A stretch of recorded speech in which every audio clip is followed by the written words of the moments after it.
SFJ 4x4 Studios presents in my oversized four-wheel drive Jeep. a Jeep podcast starring industry experts. Pure monosity. What? Say that again. With mad scientist Scott Brown, Use my drill press as a sort of lathe. our host Neil Simpson, If one light goes out, they all go out. filled with shenanigans. We are really professional with Jeeps. This is I Speak Jeep. I speak Jeep. Good morning, afternoon, evening, wherever, however. The mad scientists represent with the shirt on today. I have the throwback shirt on personally. Those of you who are listening, Scott's rocking his OD green I Speak Jeep shirt. You can have one of those too if you enjoy the program and one of our valued listeners, and we appreciate that. You could get one of these shirts on our website. I don't know, they're like $20 or something, and they've got this really cool wave handprint made up of grills, kind of that signature.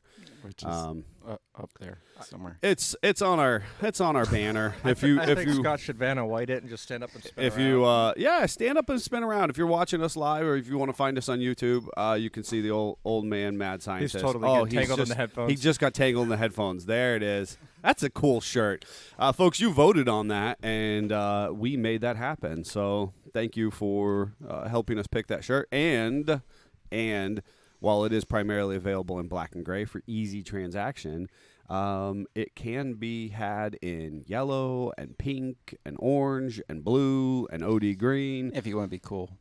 If you want to be cool, it can match your Jeep. I think last week I wore my pink one actually. So You did. yeah. So anyhow, Week before that. this is episode 35. And we got a banger for you guys because it is actually, we're not actually here right now. But, but it's going to be. But are we? So, we're going to continue our series of conversation about Lightbars and lockers. This will be part 3. Part 3 of that conversation. And then we have a product review here, which is near and dear to my heart, which is Scott was Vanna White handing it, was the our MOOG ball joints, right? So we're going to talk about what we use and why as far as ball joints are concerned. And we could actually do a whole series on that probably in the future. Probably. Yeah. Probably. But for episode 35, we're going to be, again, talking light bars and lockers, a little bit about that, and ball joints. And I hear that the mad scientist, geez, oh Pete, that the Italian stallion, let me get my people straight here, has maybe prepared something for us. I may have prepared something in the final minutes this morning. That makes me feel. Do you remember someone? Or opinion. Do you know when he does this? So let's talk about the fact that there's a term used internally at the shop, and understand it's the word Google and Jeff put together. Okay, so please understand before I produce the word, it is Google. I had nothing to do with this. And Jeff, and we call it juggling. Mm-hmm. And so Jeff is the first person in a moment of just a quietness in a conversation. He's immediately got his phone out and he's Googling, for appropriate populated results. And then he's either quiet or he tells you what he found. Yes, he's quiet when it's when it's confirming somebody else's thing, or if he figured out that his position was reasonably supported. What it is. But actually, let me tell you. Let me take you to school right now. Let me show you this article that I found from 15 years ago on Google. Juggling. This is, and why I bring this up is the absolute awful experience where he tried to tell us that Jeep was formed in 43. No. Officially started. Folks, that one's going to go down in infamy. Let's just call that what that is. Let's just agree to disagree. Yep. Absolutely. All right, so fact or opinion, because obviously we're just going to get juggled on this one. All right, we'll go with the first one because I know this is going to get you irritated. Oh boy. The JT is just as capable as the JL. That's Jeff, why do you ask? Why do you ask? That's an opinion. It's more Opinion. capable. The JT is more capable? Yes. No. The JT is more capable. No. It's too It long. has The wheelbase is too long. I rubs see its this belly is on why this is everything. an opinion now. This is not a fact. This is an opinion. And then to say that it has a cargo carrying capacity in excess of the JL. And the towing capacity in excess of the JL. Correct. Which I still don't understand, but okay. Wheelbase. I think it's wheelbase. Mm-hmm. I think that's it. I think it's all. I think it's the all-in wheelbase. It's like- And They slip some hundreds across the table. Like, listen, listen, That we has- need. that has a higher towing capacity, right? We have Yes, we okay. need a half-ton truck here. This is our this should be considered a half-ton. All right, Jeffrey, what are you bringing to the table? Going to 35s on a JK does require a regear. Wait a second. Did we finish the conversation about JTs and JLs? I don't know. I was moving what on. was his? I'm What? really actually Was gives there us a the point answers. to this game, this No, activity? it's to get you to debate, and it worked. Oh, I drove one for 4.5 years without regearing it, so what was? I didn't even listen. Going- Don't mic drop on that. Going to 35s on a JK does require a regear. Professionally, it does. yeah. Professionally, What it does. Scott does is something else. Professionally, it requires a regear if you actually want to You use it totally in its can't. engineered method. You totally should tow a travel trailer with stock gears and 35s, right? Remember the time you went across the great Commonwealth of Pennsylvania? With stock gears, Stock gears. 321s, 321s with your 35s with all 17-foot camper, and all the wet weight. I mean, you had All that of thing it. loaded down. of course. 'Cause that was I have one a of your- wife and 2 kids. That was one of your maiden voyages. So you're like, we're taking everything. Yep. But no, seriously, you should regear because the factory power bands, factory torque, all that kind of stuff. I think I have a Wednesday Jeep, so it was just like, okay. I've driven other ones. I'm like, you definitely need to regear this. Yeah. Oh, without question. I'm really boggled by my experience because I drive a lot of Jeeps. Yes. Um, Every Jeep's different. every Jeep is different, and It's amazing. and it has been that way for decades. Yes. And I can't quite wrap my brain I think around. mine got like an extra 30 horsepower from the factory somehow. And so here's the problem: is that I actually don't disagree with you that some of them seem to be, kind of unleashed out of the box. Yeah. And some to be, some appear to be very, You held have back. like young JKs and like old grumpy old man JKs. Grumpy old man JKs. Yeah, and ironically, I didn't get a grumpy old man one. Ironically, Oscar is not a grumpy old man. it's not. With that said, I always try to tread lightly on the conversation of, as an end user, as a consumer, politely, you don't know what you don't know. Yeah. So if you, and each person's expectations are a little bit different. So if you like having your top end gears, so if we If go you're to a standard and you like 6th gear at all, correct 5th or 6th gear, or you don't want to kind of cook your torque converter and or overdrive, theoretically you want to re-gear. Yeah. Certainly there are those situations where people just don't realize they're not hitting their top gears, or that person who really just drives 20 minutes in town and they never need 5th or 6th gear, they don't know any different. yeah. So I don't know. That's a tough one. I'd say it's an opinion, but based in fact. I would agree with Scott on that. Yeah. Jeep's top models now are the Wrangler and the Grand Cherokee. Yeah. I think the Grand Wagoneer is it technically a Jeep? Oh, Because he said Grand Cherokee, I didn't said he? Grand Cherokee. I know. I'm just saying, like, there's the other models. So wait a like, second. this Did you is just try calling a Grand Wagoneer not a Jeep? Well, if you watch their commercials, they never say Jeep. It's go to your So- Grand Wagoneer dealer or you your know what? Wagoneer dealer. You know what? So Wagoneer. I actually read an article like 4 years ago on how it was an interesting. I had to have something to do with one of the press conferences. Right now, folks, if you live or anywhere relatively near to the 419, so I always like refer to like this stretch from Detroit down to Pittsburgh, Buffalo. You know, this as like the breadbasket. And we have this amazing history with, automotive manufacturing. We've got, great aftermarket support from guys who develop things in their backyard and brought them to fruition and created brands that are lasting, 30, 40, 50 years later. Dealerships that are heritage dealerships.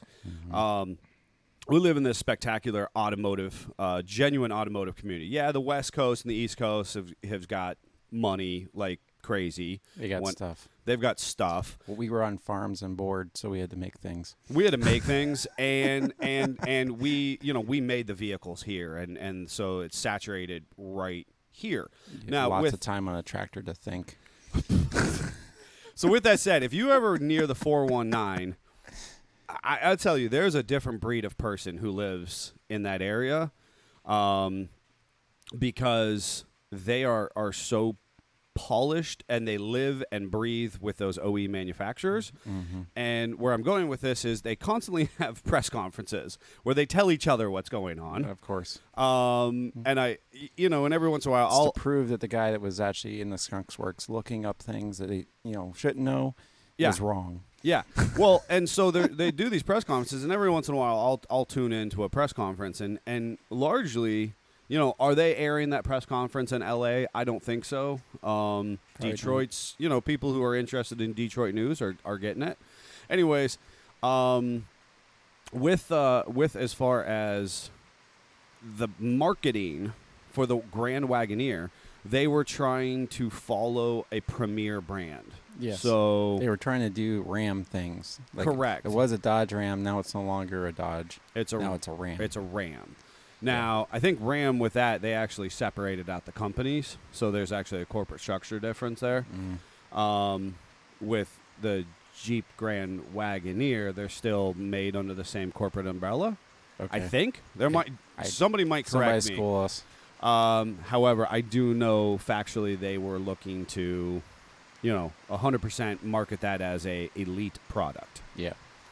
So they dropped the Jeep name because they didn't want that rugged, off-road, campy, overlandy,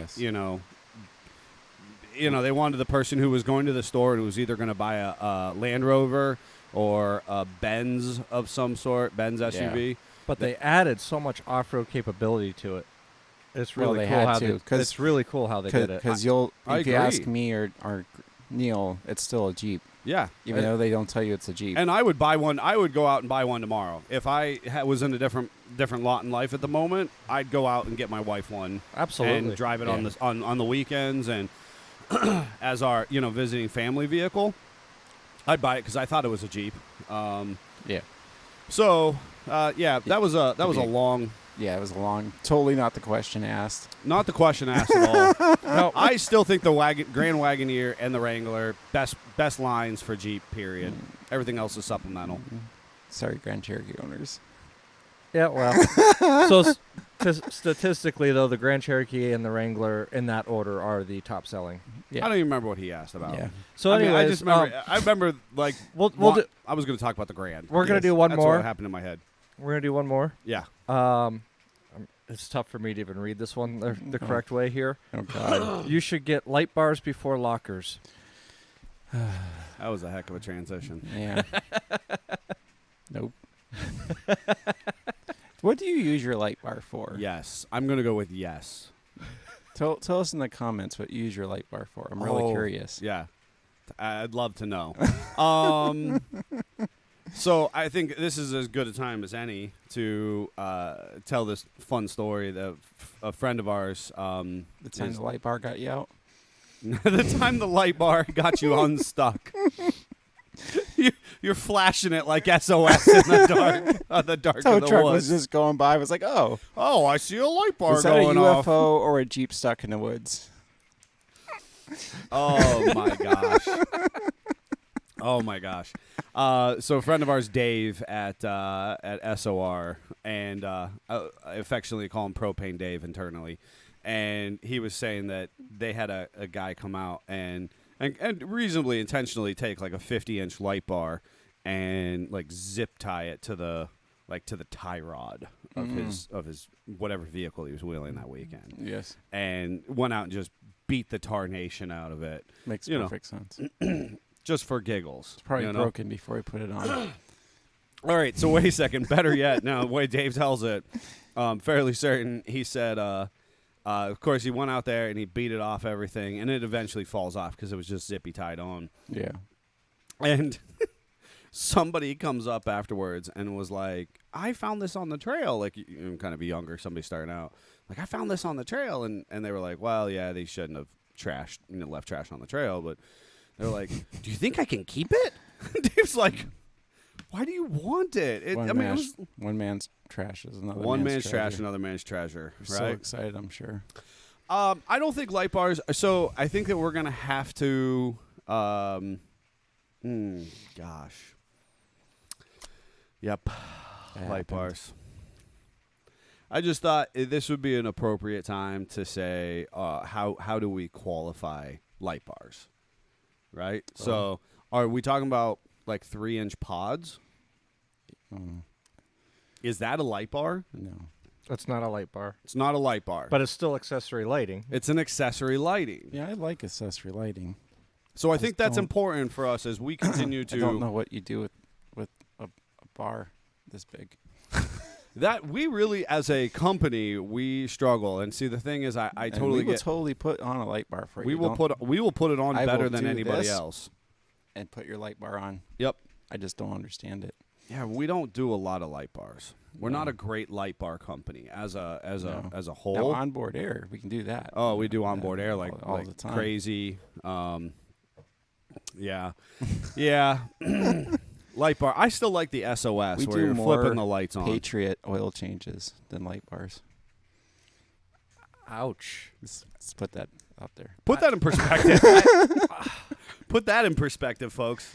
Gracious. Especially because most Patriot owners don't even ever change their oil. Ooh. Oh, what is going on this morning? What is going on? Why is Both of them firing away. Yeah. I did not hear that buzz. Wow. Jeffrey's feeling kind I of apologize for kind of Jeffrey's spicy. The Italian Stallion is feeling spicy comments. this morning. I'm sorry, Patriot owners.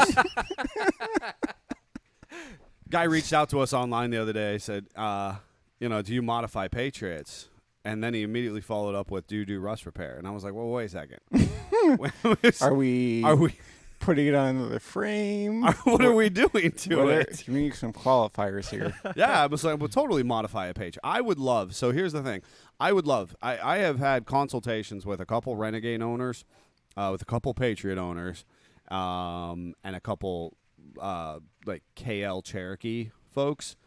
We have yet to do a big build on any of those, and I personally want to do that. I want you to bring that Jeep. I want to do a unibody build on a Jeep. Yeah, we used to do it all the time, and now it's like taboo. You're talking about the XJ Cherokee? XJ Cherokee. XJ Cherokee. We're not scared of spineless Jeeps.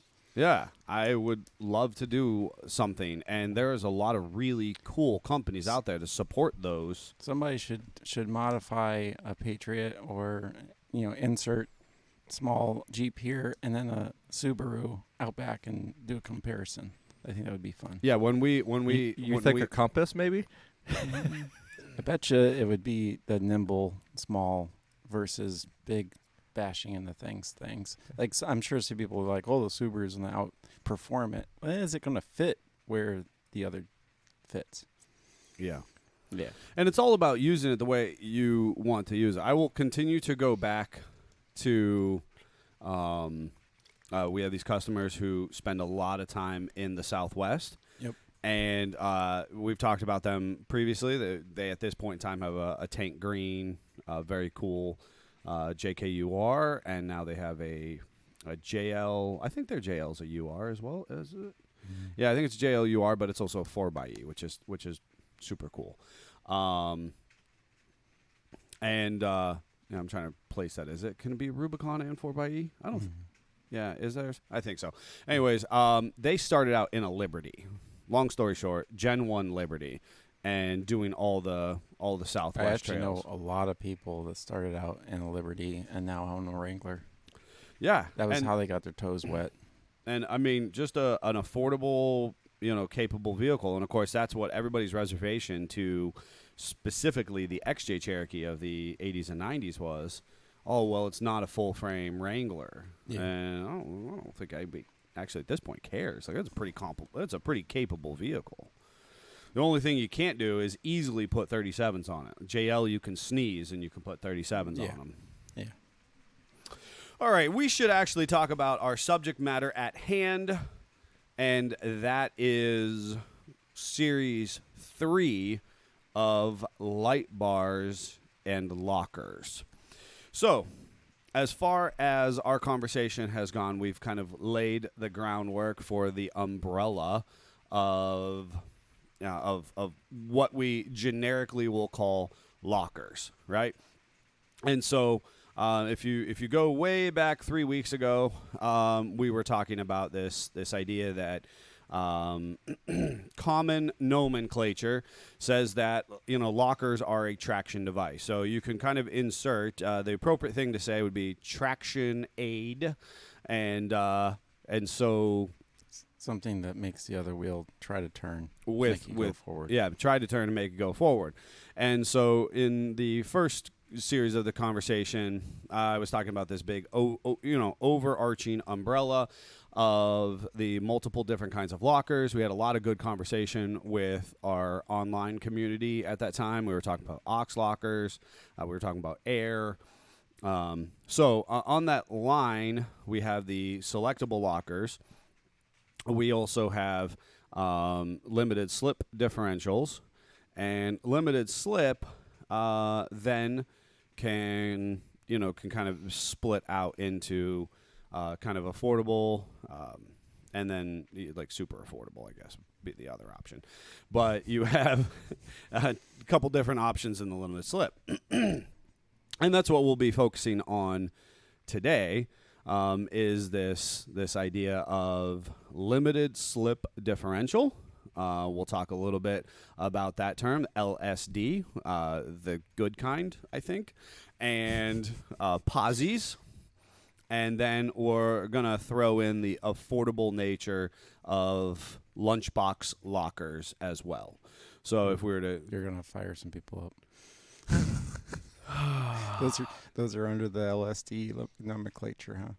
Well, so and I'll reiterate that people always ask, like, well, how do you differentiate a locker and a limited slip differential? And if you were to actually try and kind of use those terms. Now, this is totally me conceptualizing and regurgitating to you. Nobody's going to be able to Google this next piece of information. We should totally put it on Google. We actually should. I mean, at some point in time. Don't tempt me. I'll in create our a wiki free time, page. In our free time, we'll create wiki pages, and we'll actually finish our website Jeff, so that is that your there's well, as that soon way as we find, can reference ourselves. It'd be awesome. As soon as we find a capable mechanic, we can move Jeffrey over to. I think that was a bus rolling over me, but I'm No, not sure. no, a it was- capable no. mechanic. No, that was just we need to find somebody to take your position as a technician, so we can better utilize your assets. That was not a bus rolling. You're over looking you. for a more capable mechanic. We are No. looking for another mechanic. We are actively searching for mechanics that meet the SFJ mold. That's then the flip key. side of things. For a company to be booking a year in advance with paid deposits. I had a conversation with a guy over the weekend, and he was like, you could tell he was real green. Mm-hmm. And he was asking me all these questions. And he's obviously doing it online. And so he doesn't know me from Adam, And You should watch our podcast. He should, but he probably doesn't, And I wanted to like kind of stop him in the conversation, be like, okay, I understand we're having this whole conversation about the parts you're interested in, but we can't get you in for 6 weeks at least. And I can tell by the conversation he wanted to like get in next Thursday. You know, I was like, how do I tell this guy this? Yeah. All right. Anyways, Very uncomfortable. very uncomfortable. So this is, you're not going to be able to find this supporting information online, but this is how I try to conceptualize it for people. When you talk about a locker, what is the difference between a locker and a limited slip? If we just use those two terms by themselves and boil them down to their basic actions, when you start energy transfer from the engine transmission, the drive train, and it reaches the axle, a locker will start once it's engaged, when it's in an appropriate position. So it's a selectable locker, it's locked. If it's a lunchbox locker, it's, the tires are sitting at a standstill and, they're on even ground and whatnot. And once you start power transfer, equal power is distributed to both wheels. That's a locker. A limited slip actually starts open. You gotta get excited, and then it'll lock. And then through traction loss, the limited slip will tighten up and redistribute power equally between the two. And your really shim tight posi is not that. So so the easiest way to say the difference for me to communicate to customers, the difference between a locker and a limited slip differential is that a locker starts the energy transfer locked and then opens up for whatever reason. Whether you switch it off, whether it's it's a Grizzly, whether it's a Lockrite, Lunchbox, Spartan, Aussie, whatever. And a limited slip starts open and then through traction loss tightens up and redistributes power, or quote unquote locks. So that's the big, that if we were to boil either one down. Say that's a concept. It's not necessarily, because there's ones that kind of go back and forth, and you could get nitpicky and like, this one's this and this one's that.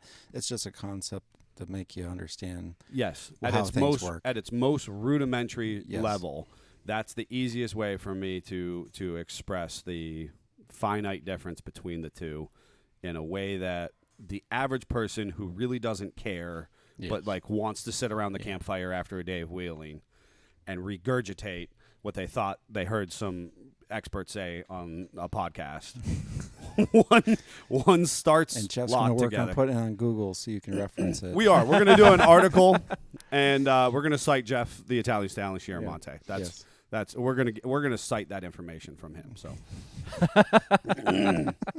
we'll let him be the guy. Yeah.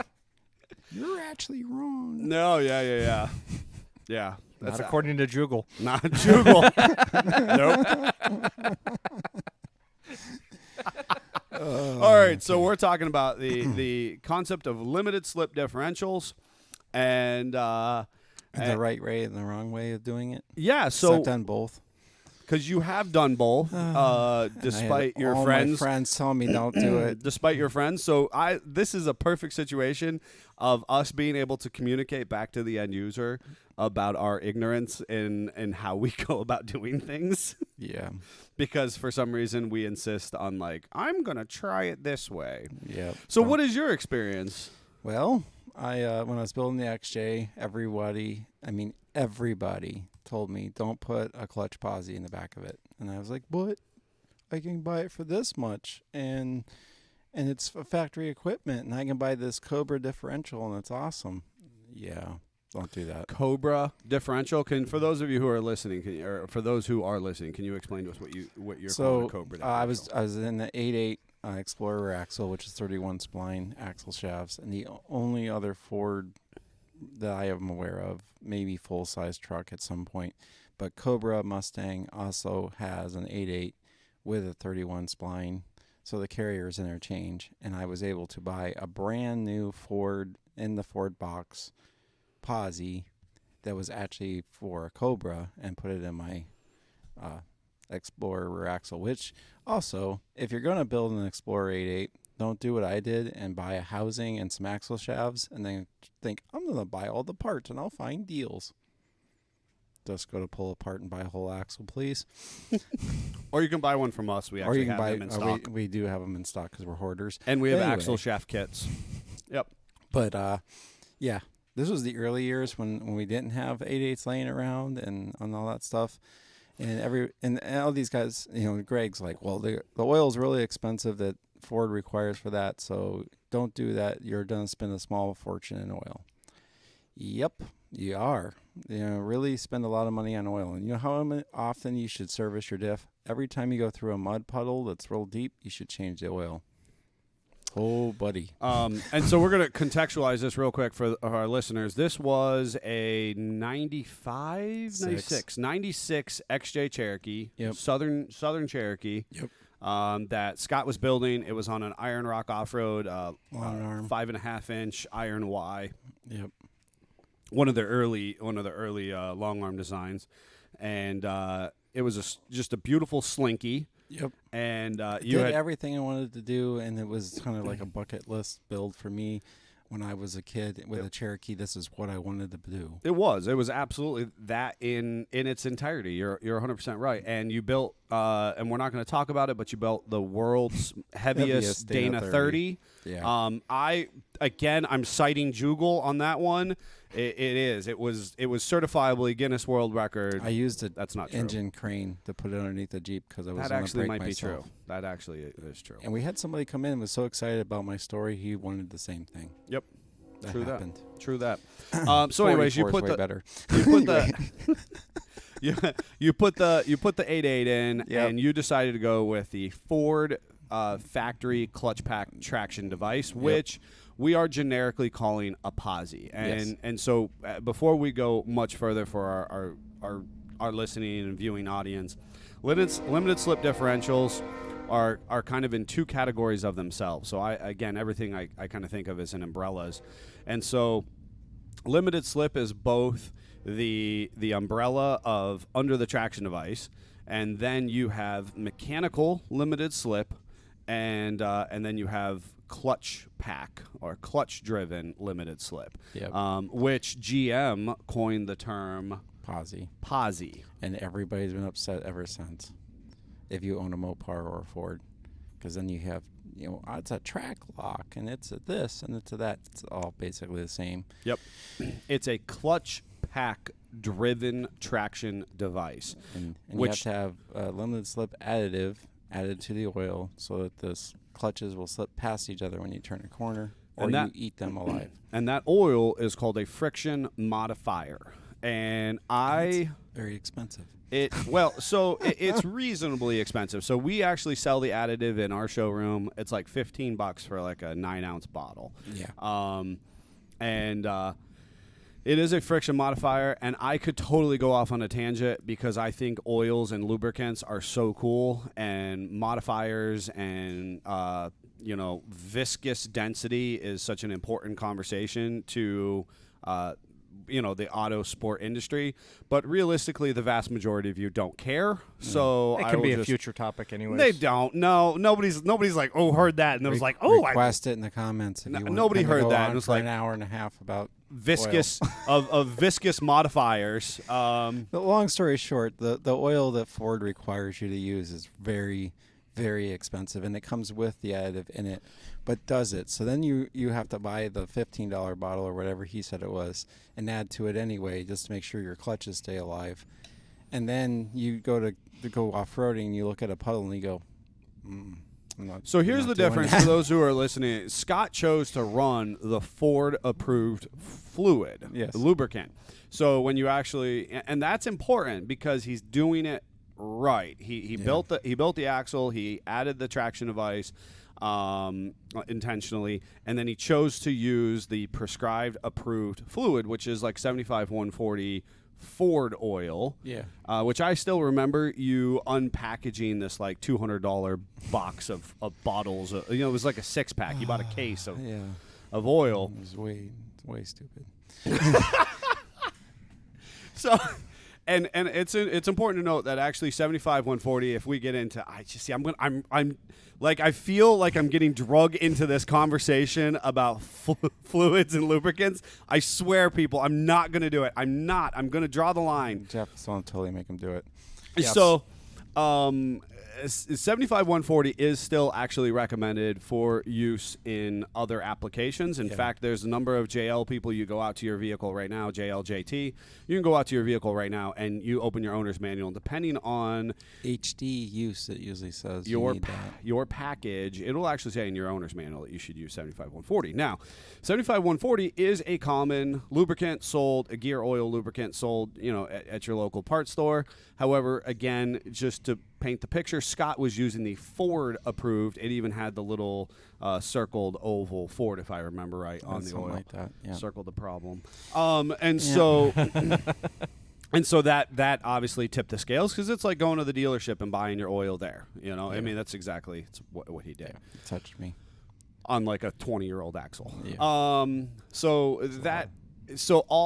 It's important to know if we swing over to all of our clutch driven traction devices. So if it's a Dana, so if it's in a Jeep, Like we a gotta say Mopar, too, like if you have a factory clutch posi in your JK, it's not rebuildable.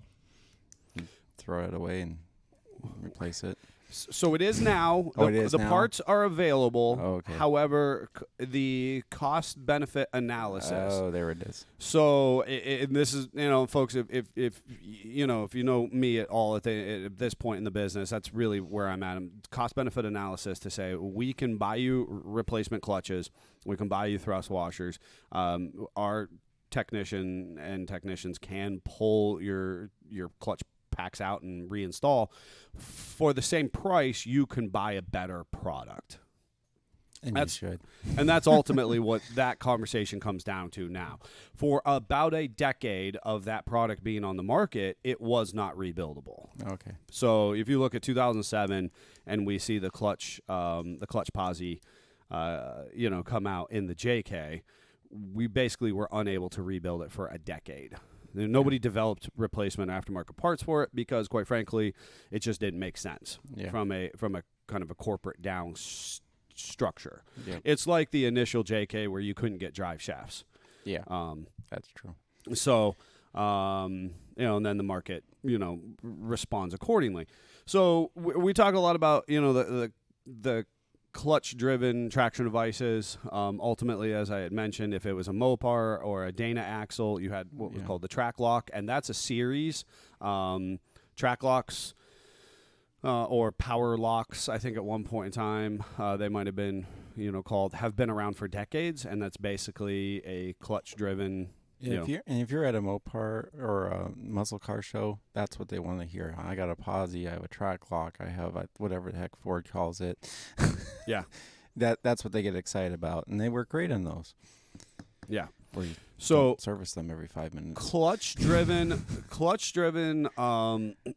traction devices have a threshold for rotational mass, and so. When I say that, and I say it slowly because I choose my words very wisely, when you are dealing with what I would call, a high horsepower car, and that you're transferring that horsepower out to some nominal, 235, 75, 15s on Weld racing rims, then your rotational mass at the tire is not that great. No. And so the power make them lighter easily. And so the power distributed from the drivetrain through the clutch-driven technology, in the traction device out to the tire is appropriate. That's kind of how it was engineered for. Yeah. Where things go wildly awry is when we put on our big 35s, 37s, and so on and so forth.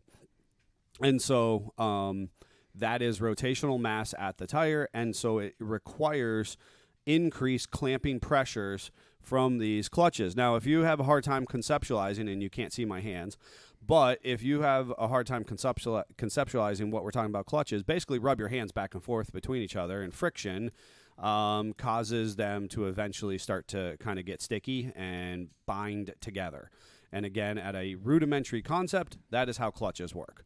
When you apply more rotational force out at the tire or the wheel, you're just going to inherently have more slippage, higher heat, more friction, and those clutches are going to deteriorate faster.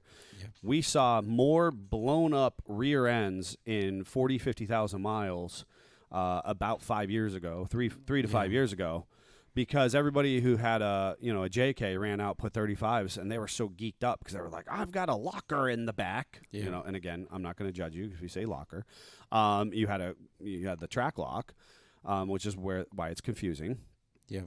And it's clutch driven, and the clutches are slipping past each other, and then that high amount of friction, if you just keep rubbing your hands together, eventually you're going to get blisters, you're going to get sores, and that's ultimately what was happening to the clutches. And then they fall apart, and that metal particulate then enters the bearings, the ring, and the pinion teeth, and bad things happen. So what do you do otherwise? What do you do? Buy a true track. So and before I move over into mechanical traction, limited slip differentials, I will note that there are a couple companies who offer clutch-driven traction devices with highly robust clutches, but I'm not anti those, and we have used them before. They have their place, but you still have a maintenance cycle with. And you can use a quote-unquote normal gear oil. You still have to add the friction modifier every time you service your axle. So that is important to note. So, and as Scott had mentioned, you do need to service your axle pretty frequently when you're in the muddy, murky, watery, anywhere silty we stuff. wheel in Ohio. Anywhere we wheel east of the Mississippi. Yeah. All right, so I heard you say the golden words. True track. True track. Folks. And this is why cutaways are a thing, because people don't understand how this works. It is a worm gear driven traction device. Honestly, it works very similarly to your ring and pinion. In the sense that you have a series of meshing gears that distributes power. And that, at a finite concept, is an easy way to think about it. Mm-hmm. So, what is your experience with True Tracks? It's been awesome. They don't work in reverse. They work in reverse. That's one of the big things, folks. If you go on to YouTube, or if you used to hang out on... You can't do burnouts. You can do burnouts. Yeah, I'm confused, and I can't juggle this one. I don't know where it came from as far as the base conversation is concerned. I believe it had coffee and old men sitting around a table at some point, solving the world's problems. Yes. With balsa wood suspension models. Yes. I don't. At some point in time, folks, if you go on and you hang out in some of the older forums, or you can still find a number of guys still trying to save the world on YouTube or whatever, and they're trying to say that a True Track doesn't work in reverse, that you can't do burnouts. There's a long list. A long list of things that True Tracks can't do, and I gotta be honest with you. I mean, a decade ago when we started really using them, there was a little bit of what's fact and what's fiction, and without, again, just the if you remember, and I'll just keep hammering this home, they start open and then they lock up, right? So versus like what's in the back of my Jeep is like a Grizzly, or more similar to a traditional, what they call Detroit. A True Track takes rotation for the gears to the worm to then lock. The only downfall of that is if your Jeep is like leaf sprung, it can unlock if you get a tire in the air, because now it's not longer helping keep that. With that gear said, I mean, a lot of people say you can just kind of feather your brakes and keep that drag going, and then you're fine. Correct. In my experience, I had one in the front of the XJ and I have one in the rear of the JK, and it just always does what it's supposed to do. I got to tell you, I mean, honestly, of all the Jeeps that we build, if you have a daily driver and you're not looking to, kind of hard off-road, honestly, a True Track in the front and a True Track in the rear is my favorite combination. Yeah.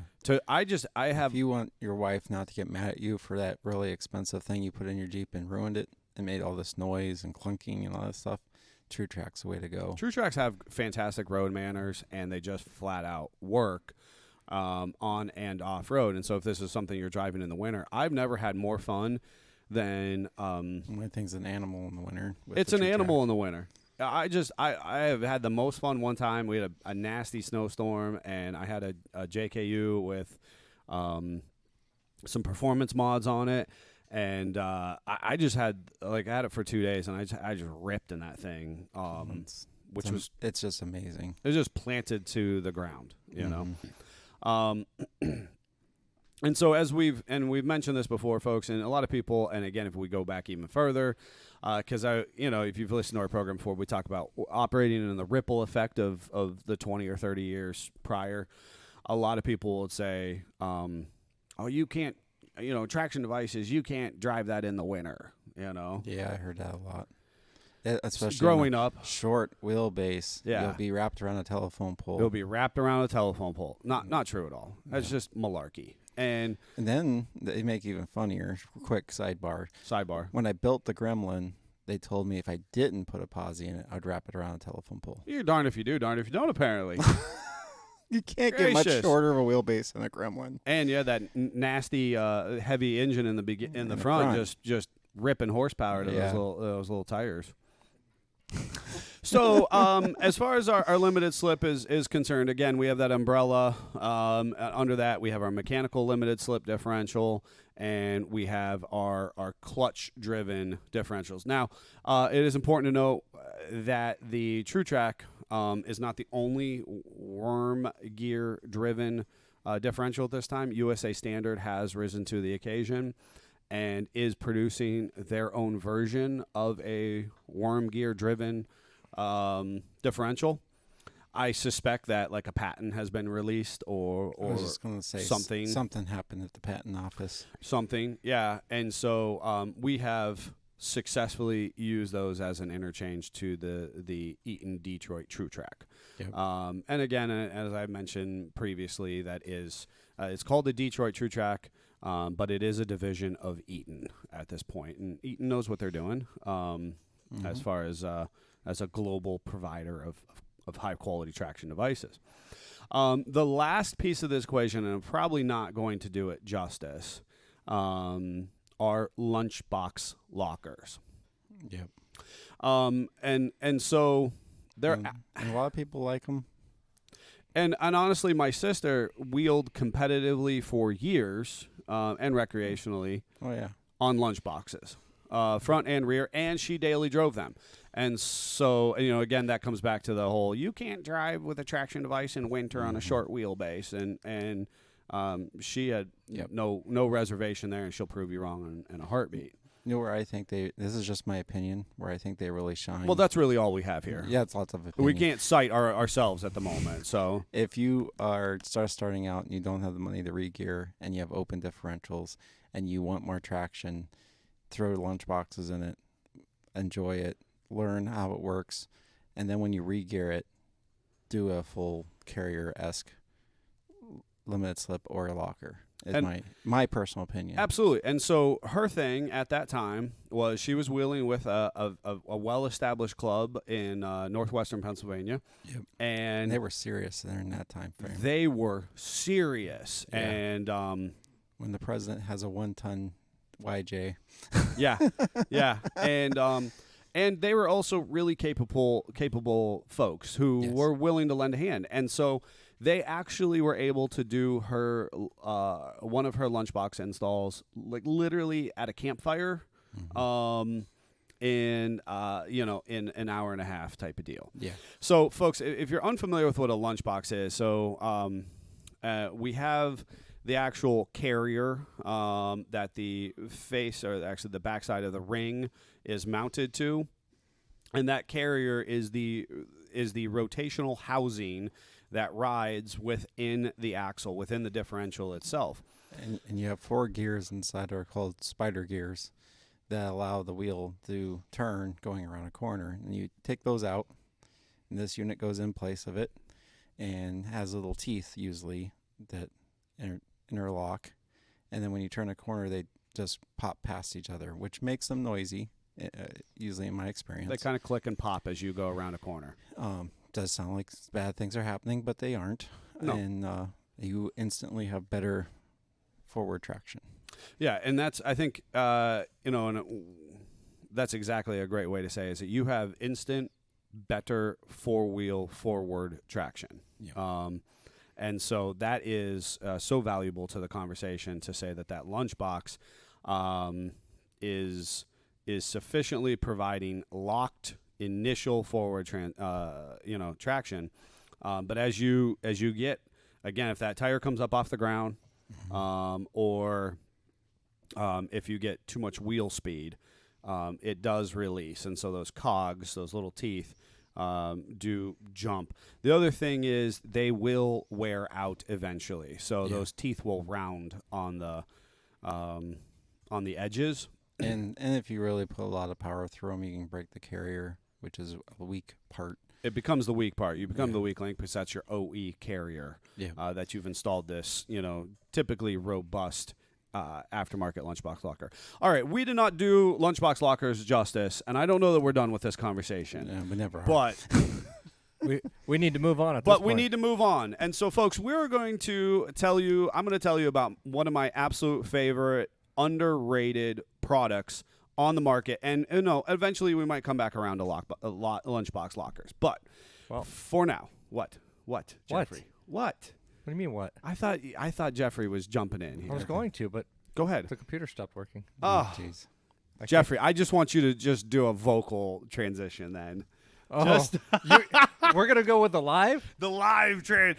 Product spotlight. Product spotlight. See, I didn't even have to do the live. You both did it for me. Hashtag Not sponsor. Yes. Moog ball joints. Yeah. All right, I'm going to request a full podcast on ball joints, which I know all three of you will that are listening still, that aren't asleep. Yeah, will love, right? Well, that will be right after friction modifiers and lubricant viscosities. Oh, yeah. So what I think is funny is I'm not sure. I would love to poll the average individual and see what their like when we say Moog, what do they think of? I'm biased. I always think of front-end components. Front-end components. I have always found Moog to be a what I would call a premier premium product supplier. Yeah. They've come up with some different ideas, and we're kind of first to market for it. Some, stuff at the patent office happened and tried to make a superior product because of that. Since then, we've gotten some copycat things. Mm-hmm. And I would say there's also some other good brands, but you kind of always know what you're getting specifically with ball joints when you get Moogs. Just like any manufacturing company, they have divisions of manufacturing. Yes. And so there are going to be certain products and certain lines that they make phenomenally well, and then there will be other divisions or products that is what in the industry is called like a B line or a C line, and so they are selling and manufacturing, selling or reboxing that product to fill out their line card. Yep. Folks, manufacturers at the highest level, Jeep does that. We've already mentioned some of their A lines, their Wranglers, their JTs, their Grands, and then they have their B lines and their C lines, vehicles that they're selling to the general public to round out their portfolio. Yep. That's okay. From a democratic capitalist standpoint, it's okay to round out the offerings. Yep. We just choose what parts we use and which ones we choose. don't. We choose which parts we use. Yep. And which ones we don't. And we have to specify when people come in. We like their ball joints, but I won't use their U joints. Nope. Or their hub assemblies. Yep. I'll say that right flat out. Yep. I will not quote you a Moog U joint. I will not quote you a Moog hub assembly. And we play to the brand's strengths. Play to the brand strengths, and those are both bearing related products. And if you think about that, then that's a line of manufacturing. So we have a bearing manufacturer that we like better. Yep. So MOOG ball joints are our entry-level ball joint. Yep. We will never use anything less than MOOG ball joints, and we sell them at a price that nobody else in the industry can touch. We sell them at the box store auto parts price. And that's very specific, right? And I'm very proud of that fact because it's a product that we've had on our shelves for over a decade, or at about a decade. And we do a process of inventory management and control to make sure that these products are always available at a price point that they are our baseline ball joint. We only go up from there. And so, once we move out of the MOOG ball joints, we're into Dynatrack Pro steers, the rare parts ball joints, and maybe even the American Iron ball joint deletes. Those are all $600+ options. MOOGs are a $200+ option. And that's for all four. Yeah. I know when I was younger, Oh, buddy. MOOGs for all four were, I remember going to a parts store and they were $80 to $75 a piece. a piece. And I had to really look at life. You had to have a kitty to be like, I have to. I really want MOOGs, but Yeah. I'm not we're very able comfortable. to get you down in the 50 right piece ish range. a piece. Yeah. Absolutely. So, what makes MOOG ball joints special? In the last few moments that we have with you, what they brought to the market, and other manufacturers have attempted to replicate, is that MOOG has a reasonably proprietary metal gusher bearing design. Which means it's got oil impregnated into it. And so it always has lubrication, basically. And the bottom of the cup has a metal piece, which allows the ball joint at its core is a ball on a stem. Ball and socket design. Ball and socket. And so the actual like piece that what are you doing? Like your shoulder. You're like your shoulder. You're absolutely right. That's a good analogy. And so we have a quality construction, so the actual metallurgy of the ball and stem design, and that's obviously what your castle nut goes on to. And then your socket housing is precision fit. And then the ball and stem, once it fits into that socket, is actually sitting on a metal plate, or again, that It's a little dish. little dish, Yep. A lot of other manufacturers use a piece of plastic. a piece of plastic.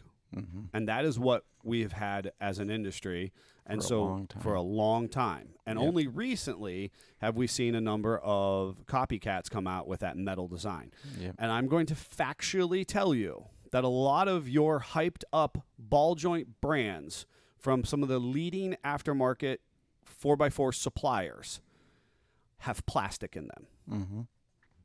So when I see somebody online and they're hyping about these ball joints they have from this suspension company or this steering brand company or whatever, let them do suspension, let them do steering. Don't buy their ball joints. And I tried it. It went badly. Some of our immediate fail ball joints are from leading aftermarket suspension and steering companies. Yeah. It's just the unfortunate reality of the situation. When you want a product that's robust and it's going to work, play to the brand's strength. So, again, hashtag not sponsored, MOOG, but we're happy if you do. Yeah. And for our JL owners out there, just yet, we don't actually have an option for you in the ball joints MOOG, get working on that. MOOG, get working on that. Right now, we are still using the Dana ball joints, which are actually very good. And there are ball joint deletes, and there are pro steers available for our JL customers. JK customers, at your minimum, we're putting you in MOOGs at a box store price, which is a pretty good thing that I'm proud of doing here. So until then, Jeep family, I hope that the three of you are still watching, are awake and happy and good. We are going to be back at it next week at 10:19 a.m. Additionally, we have the new YouTube channel just for the I Speak Jeep podcast, right? So make sure you head over there, like, subscribe, comment, follow, share, do things so that we know that you're listening and enjoying the program. We are one of the fastest rising off-road and Jeep-specific podcasts on the interwebs and in your earbuds. So we thank you for that, and we thank you for listening on whatever streaming platform you're on. Please take a moment, log out, leave us a review, tell your friends, and make sure to head over to Facebook or Instagram, give us a like, give us a follow, and let us know how we're doing. Until then, Jeep family, Jeep on. Jeep on.